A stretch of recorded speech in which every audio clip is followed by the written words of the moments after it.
I'm not down 'cause I know that you're mine. And you said you would always be true. Such a love can be so hard to find.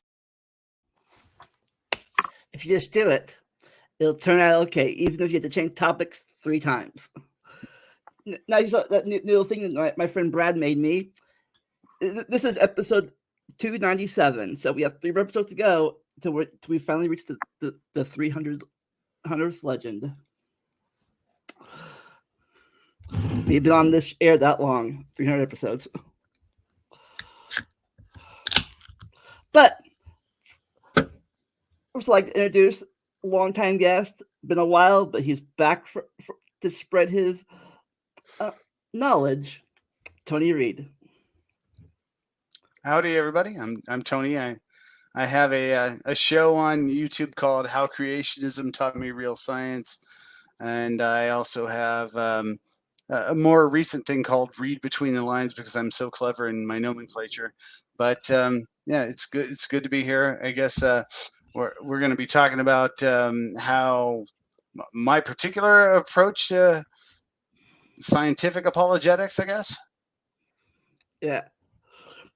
You've mentioned this on the channel before, and you debate people. When you debate YEC people, you ask them how can I use this knowledge that you're giving me? Right. The idea is that ultimately the thing about science is it's funded because it has real world applications. If you make a breakthrough in biology, it's going to have an application that's going to save people's lives. If you have a breakthrough in geology, it's going to impact everybody in that it's going to help you find new minerals, things like that. And that's, evolution, uniformitarianism, cosmology, even abiogenesis, they all have those kinds of applications, and they end up, even if they're wrong, they make predictions that we can use to make lives better, save lives even. And, it's not that I'm saying that creationism has no real world applications. I'm just asking, what are they? And nobody has yet been able to answer that question satisfactorily. So I know one you mentioned before is looking for oil. You said, I think you mentioned, or somebody mentioned that there was a YEC creationist group trying to find oil and they couldn't find it or something. They got lucky one time or something, but they couldn't find oil that well.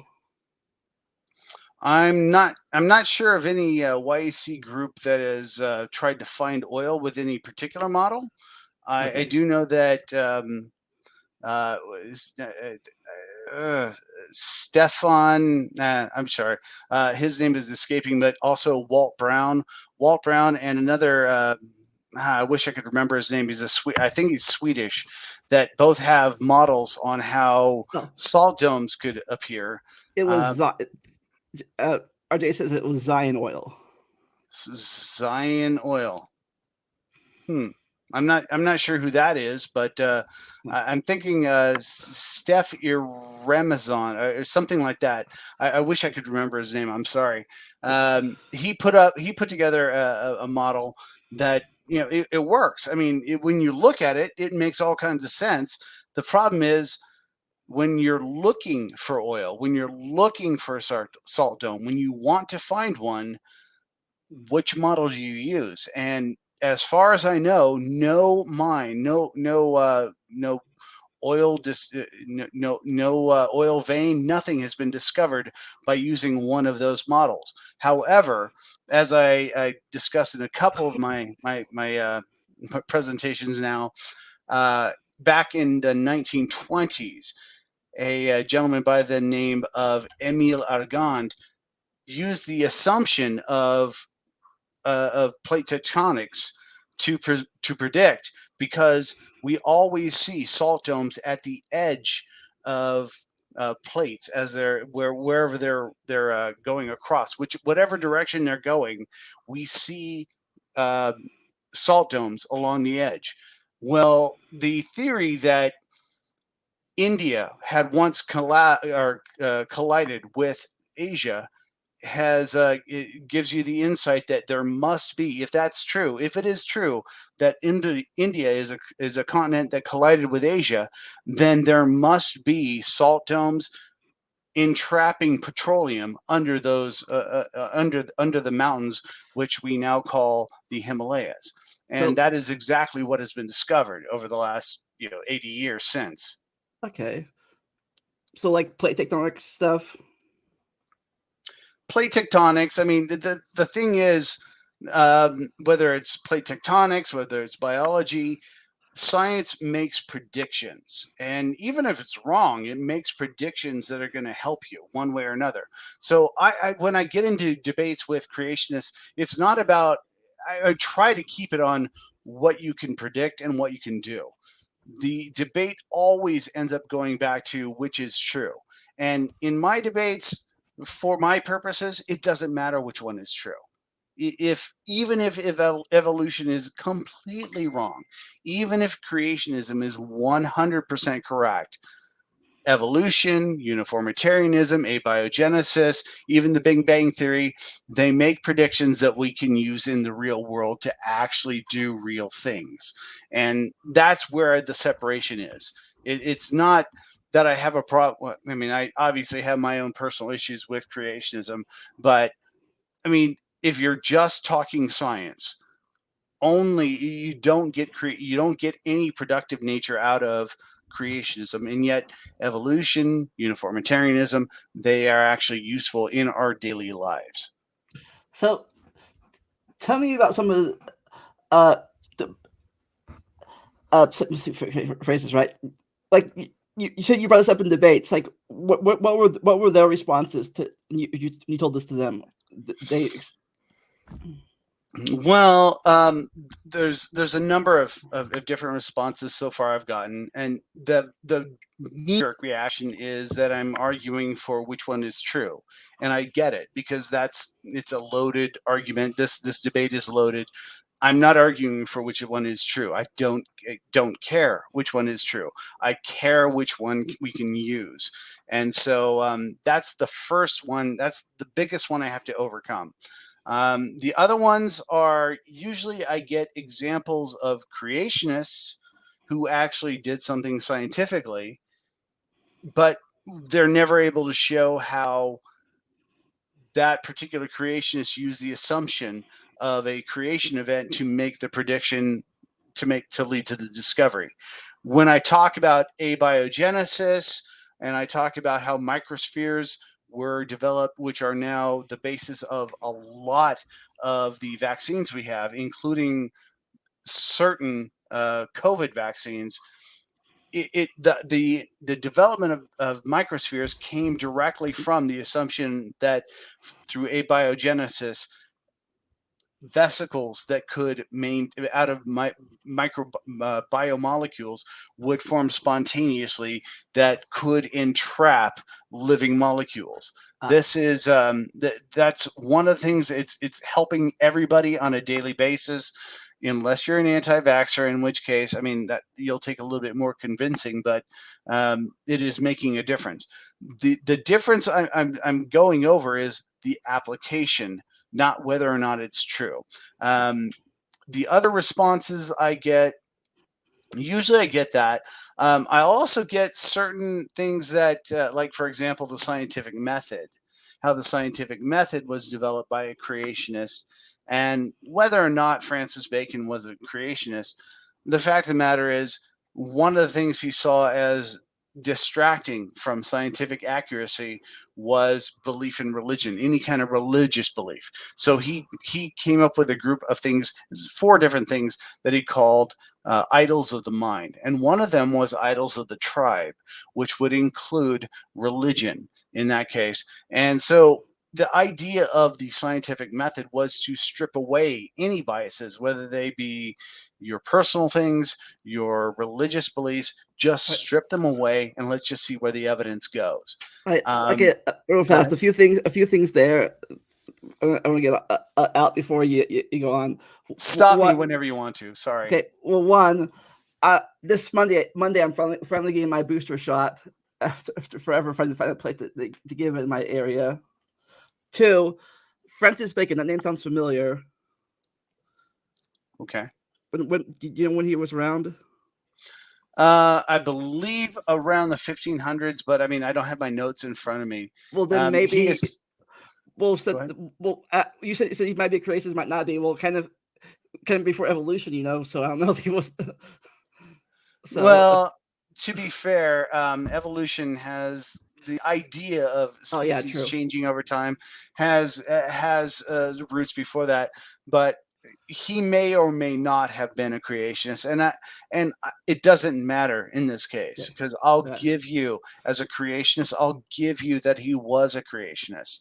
The point is, when he developed the scientific method, it was to strip away certain things, specifically religion and other tribal or cultural issues that might cloud your biases in terms of scientific research. And finally, the last point you brought up, talk about, if we're going to say it, is you mentioned here, and other people mentioned this too, a theory or whatever, or hypothesis needs predictive power, needs to make predictions. What does that mean exactly for the people that don't know? Let me see. I actually think I even have I might even have a PowerPoint available for that. No, I don't. But it looked like I Well, too did. bad, Anyway, because apparently now we can make. Apparently now there's a brand new slide option for sharing stuff. That'd be a cool thing to make it. well, essentially, when it comes to a theory, when you consider a theory in scientific terms, the idea of a theory is that it is an explanation for the evidence that we have so far. And so the point of it is not so much that it's an explanation, but that it predicts the newest discovery. So basically, if you assume this theory to be true, you should expect this when you present, let's just say, observation or experiment B, and you should expect that result. So, for example, if you were to assume that dark matter exists, you would assume that when you look at certain galaxies, that you would see gravitational lensing that exceeds what we can see visually as far as their stellar composition. And another one, if you assume that, let's just say, abiogenesis is true, then you must assume also that proteins would be able to form from very basic molecules. What we have seen is that not only do proteins form, but also amino acids form through very, very common reactions. This is how you test a theory. It doesn't mean when your prediction comes true, it doesn't mean that your theory is true. It could be wrong. In fact, that's happened quite a bit, that a theory has quite often predicted the evidence and later found out to be completely untrue. It just means that it's supported. Now, it's not that I'm saying that evolution has holes in it, because there are certain things we just don't know. When I get back to my argumentation, it's that there still is no application for creationism. Only after we make a discovery can we say that something would be consistent with creationism. Before that, like, for example, whether a particular genome would be more matching this particular organism or this one, beforehand, you wouldn't make a judgment either way if you're just assuming an intelligent designer. But if you're assuming an intelligent, or not, sorry, a common design or common ancestor, then you're seeing, you're making a prediction. you're able to make a prediction one way or another, and one way would be falsifiable, one way or would falsify it, the other way would confirm it, and yet it's still not confirmed to be true. I'm Has probably going too anyone far here. has anyone in your you debated with or whatever or in that community ever tried to make a prediction or show you a real world application for their point of view? Or I have seen somebody present the patriarchal drive as a potential, as a predictor. Unfortunately, they couldn't show where the prediction was made. They definitely showed how the data that they had cherry picked matched what they would expect afterwards, but nowhere before have I heard anybody make a prediction and then later on find out it's true. Even there's one that's very popular, Nathaniel Jeanson, which all of his predictions are based on what we call germline mutations. But the thing is, germline mutations are one thing, but as they're passed on, there's genetic recombination that removes any kind of mutations. That's one of the things that keeps the genome going and being perpetual, is just this recombination. Even in unicellular creatures or organisms, there is a method to make sure that certain anomalies don't get passed on even after the mutation takes place. Jensen, was that the guy that made that Darwin book? I believe he called it like a new Darwin or replacing Darwin or something like that. I'm not sure what the name it was. Yeah, that name sounds familiar. I was like, Jensen, I've heard that name before somewhere. I'm sure you've heard it before. Oh, so have you done this? Have you ever personally used your knowledge of this stuff that you've seen before? Have you made predictions like this yourself? Or I actually did, and this is not something I'm going to take credit for, because this is something I did as an amateur a citizen scientist, if you will. One of my episodes I did on the ancestors of tetrapods, modern tetrapods. I proposed, because I discussed a certain anomaly, which was the discovery of Tectonic, which turned out to be perhaps a bit, it was primitive compared to another discovery that ended up showing up before it in the strata, it was just a set of footprints, but they were definitely not. They didn't have 5 digits. They had, I think, 7. It was a prediction that had not come true. But what I had done in that particular video is I raised the possibility that there would be a potential common ancestor between the two, discovered in strata quite just a bit previous to that. And it turned out that within a year of that, there was a discovery of well, first of all, genetically, that the arms and the digits in tetrapods had developed quite earlier, just genetically speaking.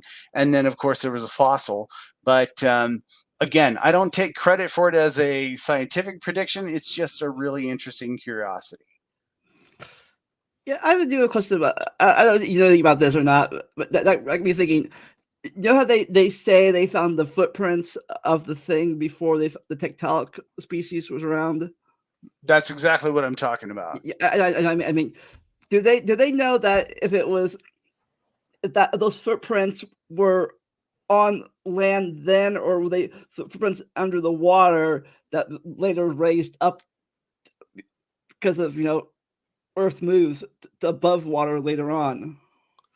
I actually don't have the answer to that question. I would love to, but that's a good possibility. That makes sense. That would make sense if it was still submerged, but I would imagine that any kind of geological analysis of that area would show that it was submerged at the time.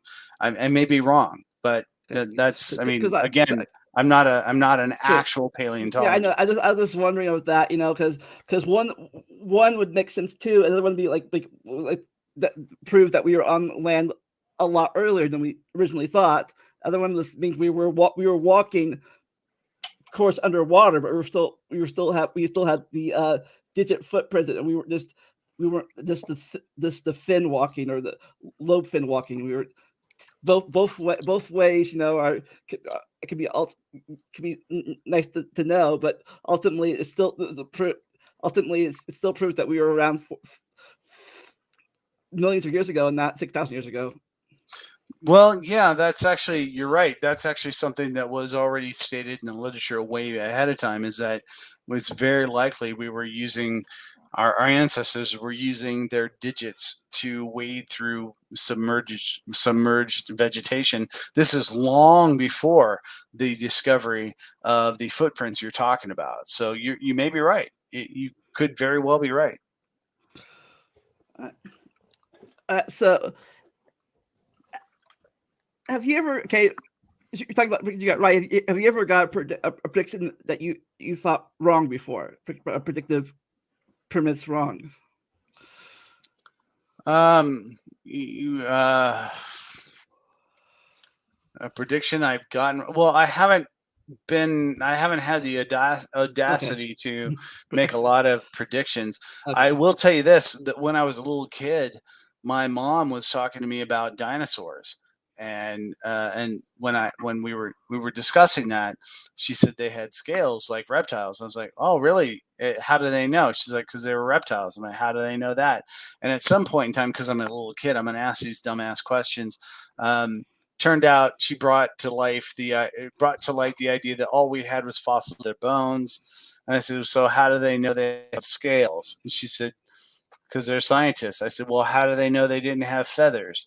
And she cast it off like it was ridiculous. Now, I don't claim to have had any kind of intuition, but it was kind of interesting that within 2 or 3 years of me saying that to her, there was quite a bit of association of feathers with dinosaurs.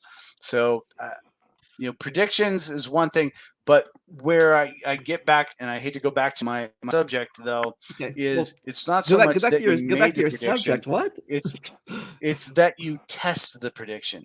You make a discovery by testing the prediction. We predict this, therefore, when we conduct this experiment, we expect to see this. And that's where the strength of evolution, abiogenesis, the Big Bang, uniformitarianism comes in, is because we can make those predictions and use them to make life better for everybody. Yeah, I don't know if it's a prediction or not. I think Darwin made this one, but I'm not sure if somebody else. But I remember someone talking about this before, talking about this. They this. Either South America or Africa, they had this weird little flower thing, and somebody, I think it was Darwin, predicted that to pollinate that flower, you need like some kind of bird or moth with a weird nose or tongue thing to fit in that weird flower. Yeah, I read about that, and yeah, they did eventually find, if I'm not mistaken, it was a hummingbird with a ludicrously long proboscis, but I may be wrong on that. But I do remember reading about that or hearing about that or seeing that. I mean, that was actually, I believe the first time I ever heard of that, I was in junior high. So I can't even tell you what the source of that was for me. But that was like an example of like a predictive thing, that one of the predictives that you need, you're talking about? It would definitely would be. I don't remember actually reading him making that prediction, nor did I look up when that actual prediction was confirmed. Okay. But I mean, you're probably right. Yeah, like I said, that's an example of something that they predicted that either would prove later on. It was proved right, but the time we predicted that, we did. The evidence was there because somebody had to pollinate the flower, but they didn't see any bugs or birds at the time they made the prediction. Well, yeah, but if you really want to go into the predictive nature of Darwin, keep in mind that his competitor was Alfred Russel Wallace, who predicted and based his theory on the idea that humanity would have come from the gibbons and such in South Central or South, I guess South Central, no, Southeast Asia, and yet Darwin hung his hat on the idea that we probably came from Southern Africa. In the end, his theory ended up being correct. He predicted that based on the fact that we would come from great apes and not the lesser apes, as Alfred Russel Wallace predicted. So, I mean, as far looking for the predictions, the predictive nature of Darwinism, the fact that we find the vast majority of our ancestors in Africa already there, that I mean, we are doing that by testing Darwin's predictions. We're not finding them in England, even though we might see a fraud from England from that time. We're not finding them in Russia. We're not finding them in America. We're only finding them in Africa. And that's one of the things that Darwin predicted. Yeah. Okay. I know the England and the American one, but the Russian one is new. What was that? I pulled that one right out of my backside. Okay, like I know about Tilt Down and Nebraska Man people thinking, but like the Russia one, No. I could bring the Spanish one up, Orso Man. Which was may actually be a human ancestor. If it wasn't a human ancestor, it was definitely a Cro-Magnon or Cro-Magnon, as some might pronounce it. It was, but that was in Spain, not Russia. I don't know of any. I think all the Russian discoveries would probably be Denisovans or Neanderthals. Oh yeah, that's another thing. Denisovans was that predicted or was that a new discovery? That we have cousins and like that. That was that. Do you know that was a prediction or that someone made in the past, or was that just a discovery? I can't imagine that anybody predicted that we would have a cousin available to us Okay. before the Denisovans were discovered. However, we do have specific species of pre-modern humans that may even be modern humans on some level that have disappeared, just because particularly there's specific um, specimens of either, I'm not sure if it's Denisovans or Neanderthals that seem to have genetics from another human species that is yet unidentified. So that would be a prediction already that there must be at least one more. I don't know if Denisovans were predicted. I don't know. I doubt that Neanderthals were predicted, but that could be a prediction that I'm sure we'll probably see something out of. So back to the topic. What other do you know any other predictions that evolution has made that has helped us in the real world? I discuss in one of my videos a young lady by the name of Callie Hardig, who in 2013 was admitted because she had a brain-eating amoeba, and she had already gotten facial paralysis, so it was well within time. It's a disease, or it's an infection that in the past has been treatable within maybe a day of infection, but this was obviously 4 or 5 days in. Nobody had ever lived since then. And what had gone on before, over 7 years previous, is there is a cancer medication called miltefosine, and it was tested on a species called leishmania, and it turned out that it actually was effective against leishmania. And then there was another study right after that about its effectiveness against another type of acanthamoeba. Now, there is a hypothetical or theoretical relationship between Acanthamoeba and Leishmania that also happens to include a particular group called Naegleria fowleri. And so, assuming that these two are related, then in between the two would be Naegleria fowleri. And so, there's a scientist by the name of Govinda Visvesvara who predicted ahead of time that miltefosine, which was previously just a cancer medication, would be effective in eradicating this Naegleria fowleri, which was a brain-eating amoeba. And this 7 years later is when they finally had a chance to test this, and the within 7 days there was a big difference in her life. Within 6 months, she was able to go back into civilization. She was able to leave the hospital, and she's now made a complete recovery. And it's just because she would have been dead otherwise, but just because of assuming common ancestry, they were able to effectively eradicate this particular brain-eating amoeba from her.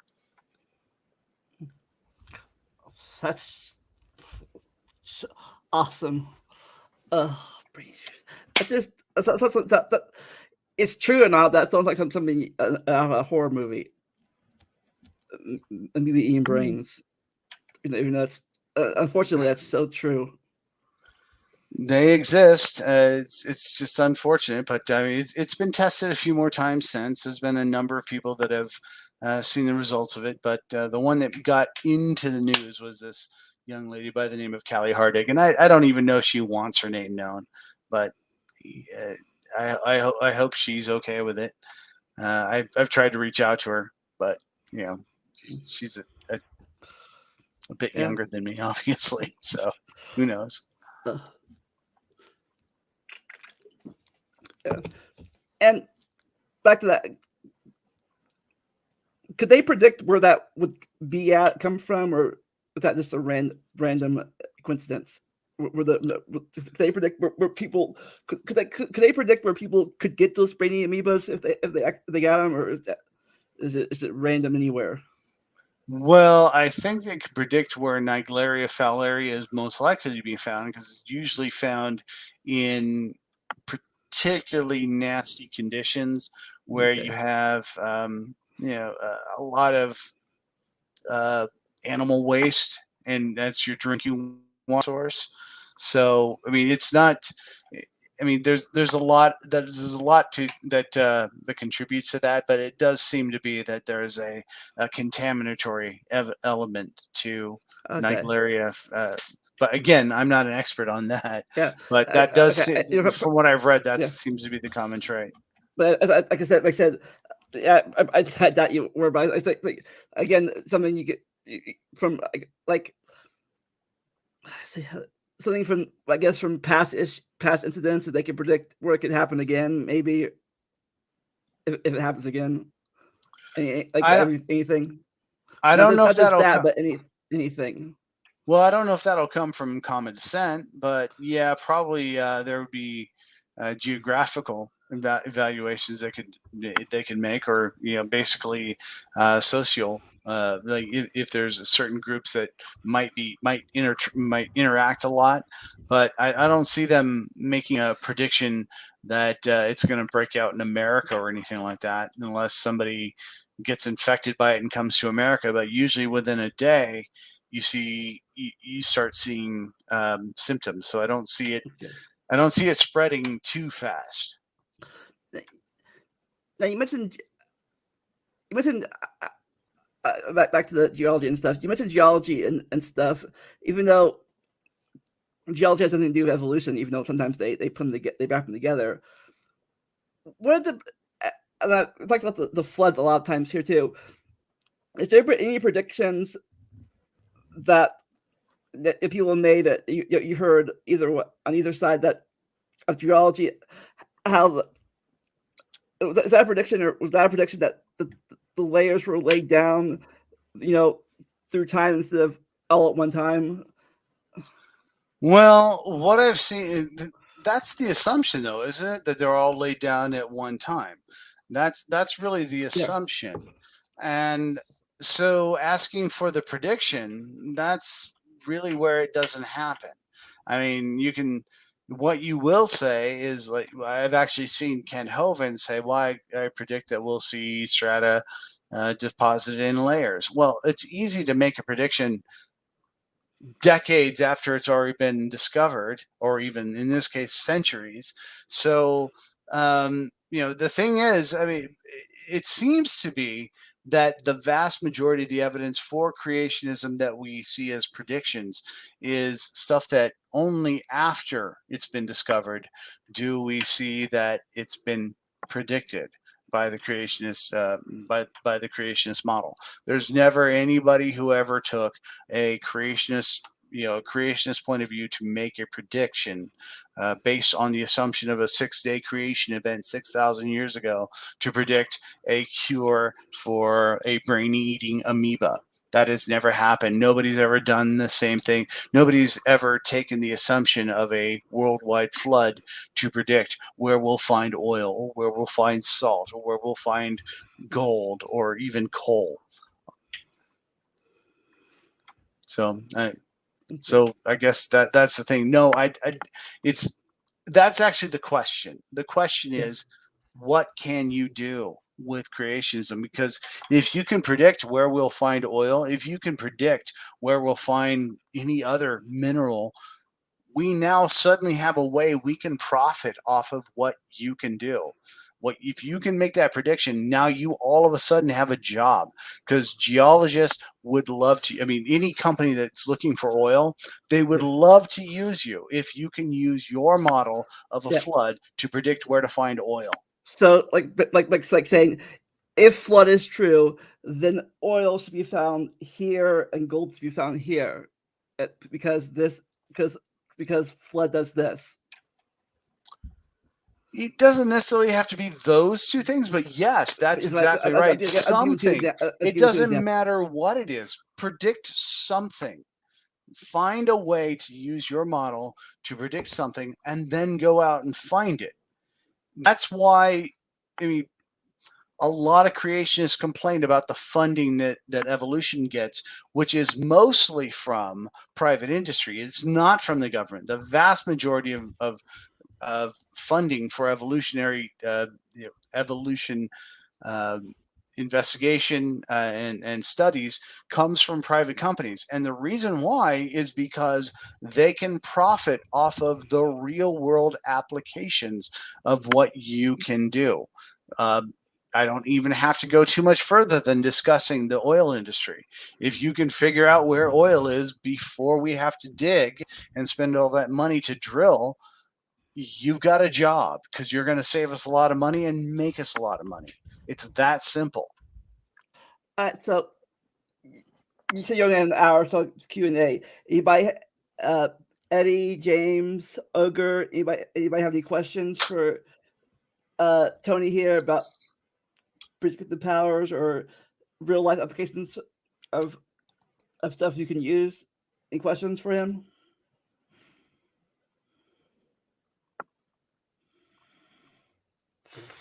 I'll wait for questions. So I'm not that interesting, I guess.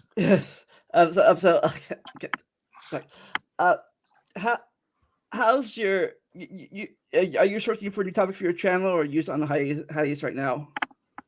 I am just taking longer to do things, because I mean, I got to a point to where I realized I was burnt out on my show, but I still like doing it. I love doing it, but I don't want to be confined to a schedule. So, I mean, I've done 4 episodes since the supposed end of the show, and I'll still do them. And would you request. Also like, did you have a new show? Sorry, a new show too, or that's a one-off episode?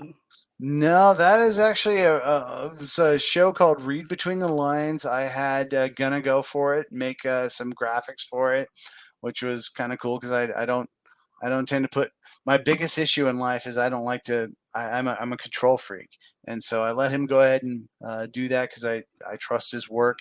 He's done some great work, and basically, I put this new show together called Read Between the Lines, with read being spelled REED because I'm that clever.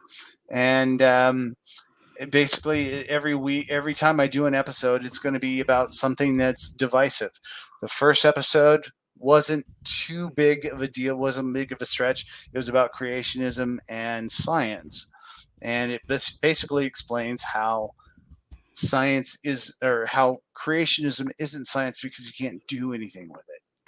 It's not saying it's not true. You just can't do anything with it. It's useless. My next episodes will be a little bit more divisive. So, if you want to watch an episode about abortion, stay tuned. It'll be coming very soon. I promise. Yeah. Oh, I have I'll say about that, but I'll say it for your episode. So I guess. Yeah. Okay. Okay. Do you have any questions for me then, Tony? Since no one else has questions for you. Yeah, man. You've got basically this entire circle of people that I really, really respect that are constantly on your show. Jackson Wheat. I love that. I mean, dude, you've got this. It's like this entire group of people that just keeps coming in and out of your show. I mean, what do you do for fun? I mean, because you're just like the most interesting person I've ever met. I could sit there and talk to you for hours. People you've talked to just to get your opinions, man. Well, when I'm not working or sleeping, we seem to be a lot lately. I'm just playing video games and writing fan fiction.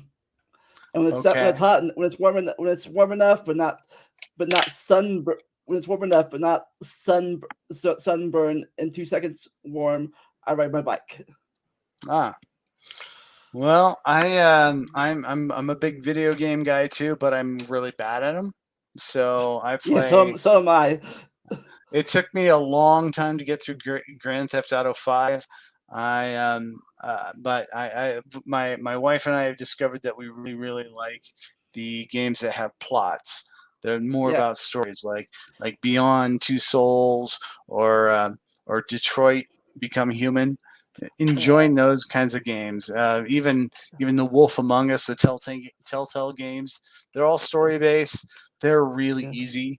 But the reason why we liked playing them is I'm that bad at playing them. I'm that bad. I'm horrible. Yeah, like my favorite games are RPGs. Most of the time, I have to stay back levels and grind forever so I can beat the bosses of harder levels later down the road.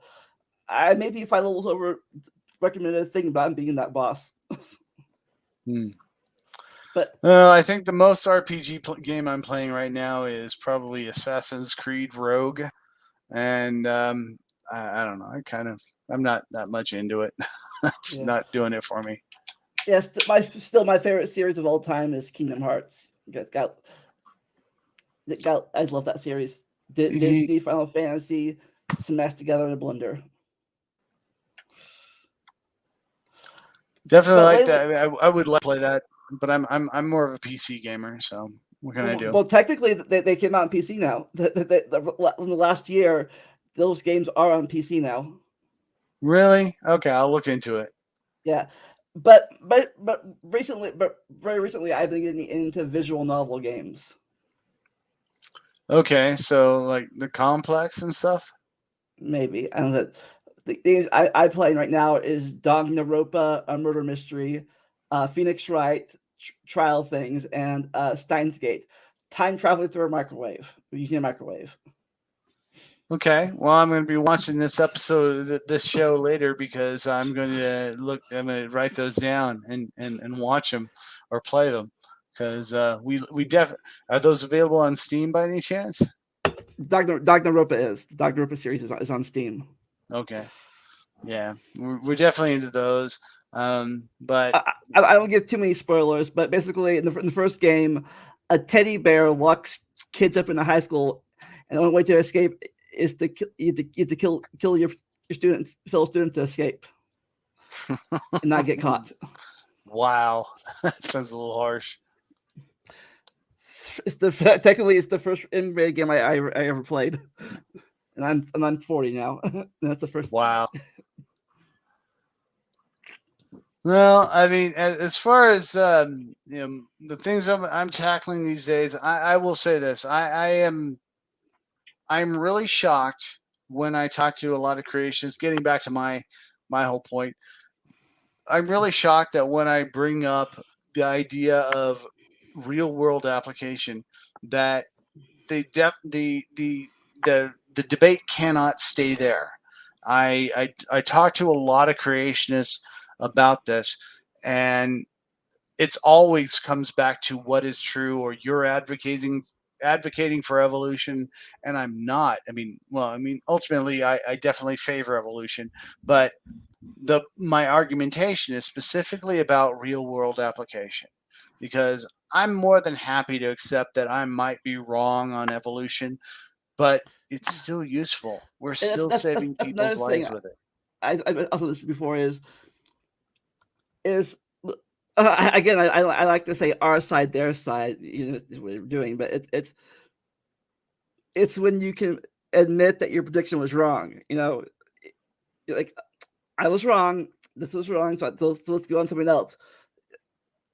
Like I don't know if they can or not. Sometimes they just can't admit that their theory or prediction was wrong. Yeah, They I just see grind, that. they just grind their feet in tighter. My also another feeling I have about that is that even when it comes to science, what's published, it's almost always what's right. I mean, the thing is, those experiments that fail, we need those too. The Yeah. data that you collected when your experiment failed, we need that data too. And it's unfortunate that nobody wants to publish their failed experiments. So that is a criticism I have of the scientific world, that we could use your failed data Yeah, because it's still going to give us information. yeah. Not that. I'm not saying that. That's not that would be a blow to their ego. Like they don't want to admit it that they're wrong. Everyone, no one wants to admit that they're wrong. At least most people don't want to admit they're wrong. Yeah, but wouldn't you just love to be wrong about something like the cosmological constant, and then later on in life find out that, well, not in your own life, but later on it turns out to be a very good predictive model for dark energy? I mean, just publish your information, even if it's wrong. Your Yeah, data, whatever you collected, I know it sucks. It hurts. It's got to hurt, but the more information we have, the better yeah. we can really analyze the world. And I'd like to see more of that, but we don't get to see that, unfortunately. Oh, apparently the Steingate games are on Steam too. Okay, well, there we go. Steingate. That's the novel where some college or high school scientists make a microwave that can apparently send text messages in the past using a microwave, and Well, some kind of black hole thing. It's you'll see it if you ever play these games. But all right, so oh, any upcoming? Is there on your break right now? But is there anything upcoming on your channel coming up soon? well, hopefully I'll be doing something with you in the near future, because I mean, I started this whole new thing called Read Between the Lines, specifically so I can open up to working with other people. Hopefully I'll be doing something with you. I know I'm going to be doing one very soon on abortion, because why not? And I mean, I don't assume that you have a lot of insight on that, but on another subject in the future, what I'm hoping is I can take on some uh, pretty divisive issues and fairly represent both sides of an issue. And it'd be Nice. great if I could work with you on that, man. That would be awesome. Awesome. You mentioned me. I have me guess. My secret is I just keep on asking different people, right? I keep on reaching out to different people until I finally get someone that says yes, have them to guess, and then through them, I find more people and reach out to them. Just keep on reaching until just keep on reaching out to people and building up more connections, like a spider web or a food web or a food chain. That's my secret. Okay. Just find out the fields to get connections, and through that you get more connections. Well, that's great. I'd love to get your insight on a couple things. So, I'll definitely Awesome. be hitting you up for that. Because Hopefully, I you think that's don't mind being on my. so, because I think that's why I found you. Either I found you through Jackson, or I found Jackson through you. I, I think I found both of you through Apologia, and so on and so on and so on. Well, those are two channels that there's those channels that when you find them immediately, you put them on your watch later list because I'm always looking through what videos are available. Jackson, doesn't put out as much as Apologia these days, but Yeah, I yeah, really the insight, especially the last one he just did yeah. about Artie. That was brilliant. Yeah, Apologia, he's used yeah, me a few times, yeah. and he's Found fun. And found RJ here through Jackson. oh, So RJ, yeah. James says I've summed up YEC failures quite nicely. How you doing, James? It's great to see you. uh, yeah, for me, coming on my channel is it was going to be this Saturday, but Thanksgiving holidays got in the way of it, and Thanksgiving holidays for my geology expert, and work at work work work problems with my paleontology expert coming up. But next week we will be doing a breakdown of the Permian period Wow. with spoilers. Does not have a happy ending. Really? You mean nobody dies or what? Like almost everybody dies. That's actually, what I do is when I watch a movie and I don't like it, I just watch the second half of Deep Impact, so everybody dies. It's basically the same movie, but in the end, everybody dies. It's a tip. Also, I've learned as spoilers for next week. I say, but looking up at doing my own little research on the Permian period, there were two other extinction events that happened in the middle of that I had no idea that I didn't even know about. I thought it was Yeah, just yeah. I thought it was just began with the it began like maybe the rainforest collapse and ended with the Permian the Great Dying, but nope. There were two other things like the ocean extinction where Mary Kate and Ashley Ocean got killed. Not in this game, but that yeah, no one ever pays attention to the minor extinctions. There's always the five major ones, but I like the I like to learn as much as I can. But like I said, I didn't know I didn't know there was a thing, but apparently it was. Just doing basic research on things. You learn stuff.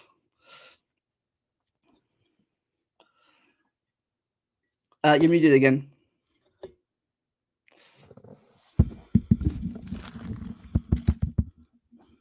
Okay. What as geological periods go, I would say Permian is definitely an overachiever in terms of mass extinctions. Uh, okay. Pixel says it sounds like the YC aren't happy unless they have something to complain about to me.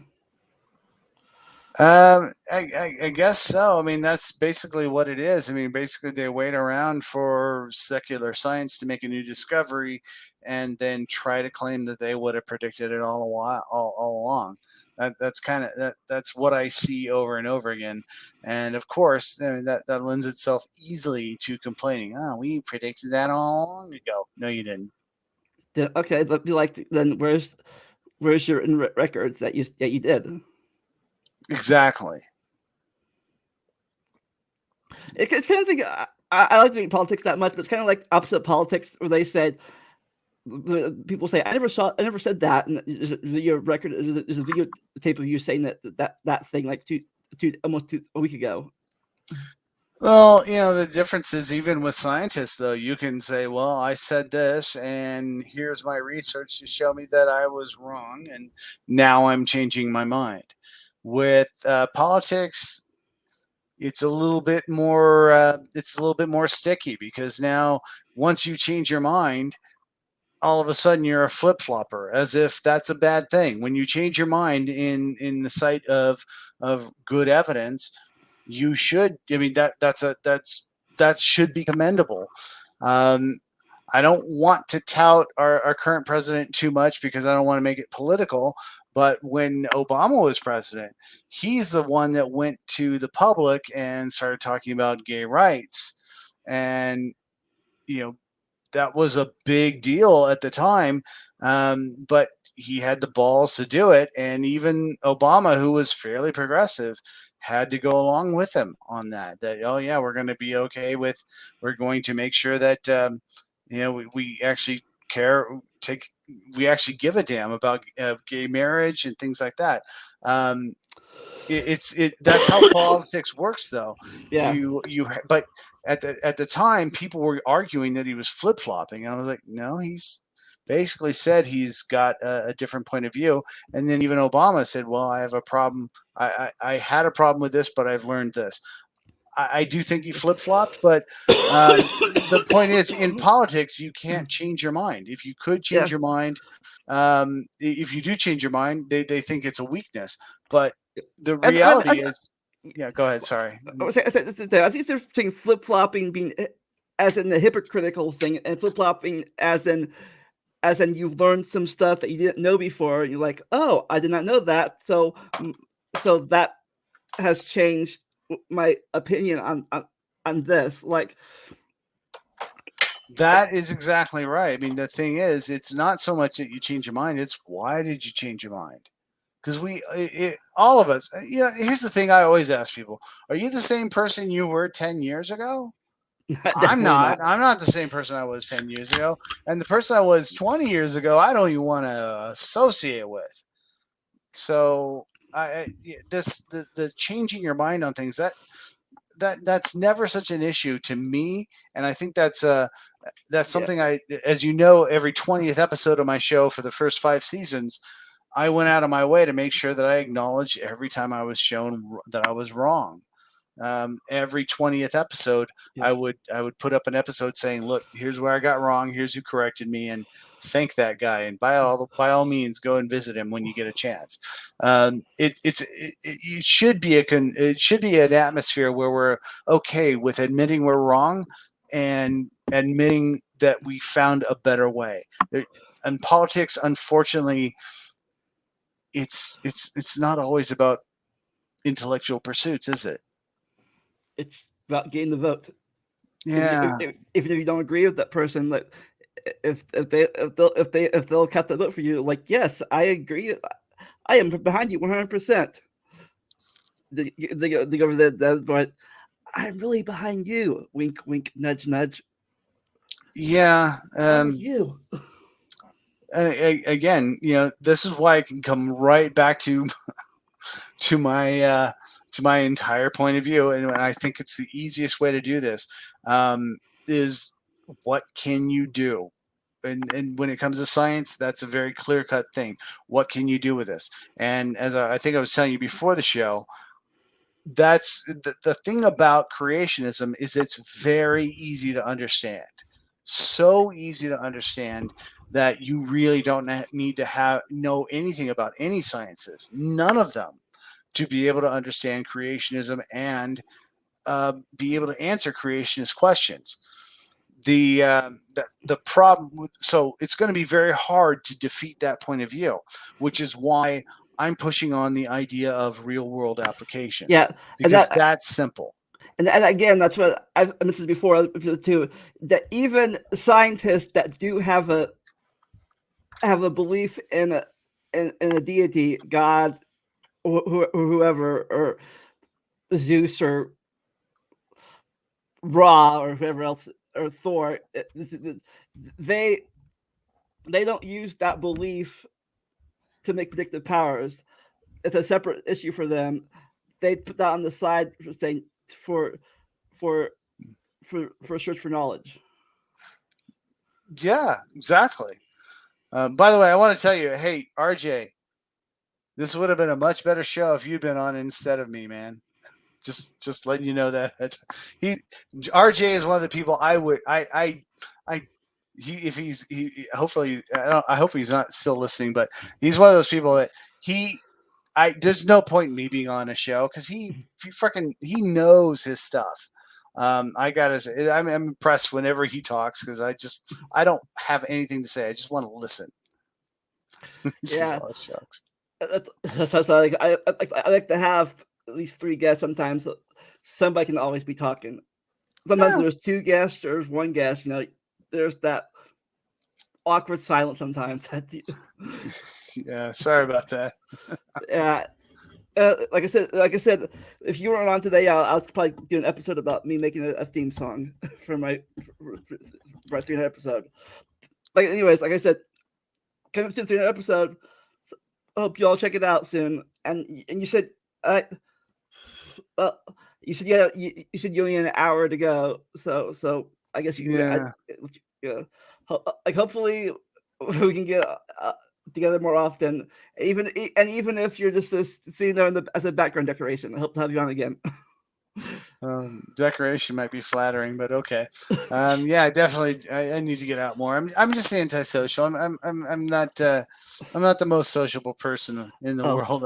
I should be because, but I'm not. I'm just not. Like you said, you said 20 years ago, I wouldn't be doing this. 20 years ago, I was camera shy. I was like, no, don't get that camera away from me. Like, no. I was always behind the camera. I was taking pictures. I was taking videos because I didn't want to be in front of the camera. And now I am on a YouTube channel. Nice. All right. Well, yeah, I appreciate you having me on, my friend. Yeah. You have a closing catchphrase for us? What's your closing catchphrase on your show? My catchphrase is always I had to investigate, or that's how I learn. No, I don't have a catchphrase. Sorry, I don't. I just don't. If you like my show, great. Watch me. It's just look how creationism taught me real science. I'm developing a new show called Read Between the Lines. But either way, it's great to be on you again, Lamont. Thanks for having me on. As my catchphrase is, never stop learning and enjoy the randomness. I'll see you next week. Bye. Bye, guys.